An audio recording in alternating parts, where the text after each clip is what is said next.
ఆరోగ్యమే మహాభాగ్యము అని ఇప్పుడు తెలుస్తోంది. అదే హెల్త్ ఈజ్ వెల్త్ అని కూడా ఇంగ్లీష్‌లో అంటారు. మామూలుగా ప్రతి మనిషి రోజుకు 3 సార్లు తింటాం. ఈ 3 సార్లు ఆహారం తీసుకున్నప్పుడు మన డైజెస్టివ్ సిస్టము ఇది ఒక 40, 50% డైజెస్ట్ చేస్తుంది.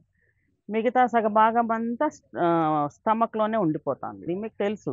ఒక గిన్నె మీద ఈరోజు అన్నం బెట్టి, కూర మీద ఏదైనా మూత బెట్టి, గిన్నెలో బెడితే ఇట్స్ ఫెర్మెంటెడ్ అనమాట.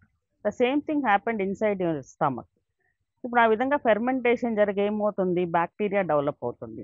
ఆ bacteria is nothing but parasites అన్నమాట. పారసైట్స్ డెవలప్ అవుతాయి మీ స్టమక్‌లో.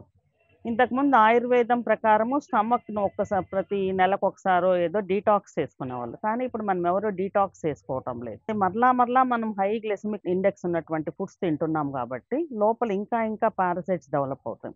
ఇప్పుడు ఈ పారసైట్స్ ఏం చేస్తాయి? ఎగ్స్ పెడతాయి. ఎవ్రీడే పారసైట్స్ ఎగ్స్ రిలీజ్ చేస్తాయి. తర్వాత పూప్ కూడా చేస్తాయన్నమాట. ఇంకా తెలిసిందే కదా! సిస్టమ్ ఏ జీవికైనా అది అవసరము.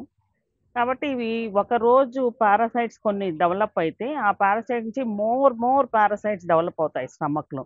ఈ పారాసైట్స్ బయట పోలేక యాసిడ్స్ డెవలప్ చేస్తాయన్నమాట బాడీలో. యాసిడ్స్ డెవలప్ చేసి ప్రతి ఆర్గాన్‌కు అదొక పొరలాగా తయారవుతుంది. కాబట్టి దీని నుంచినే జబ్బులొస్తున్నాయని అర్థమవుతుంది.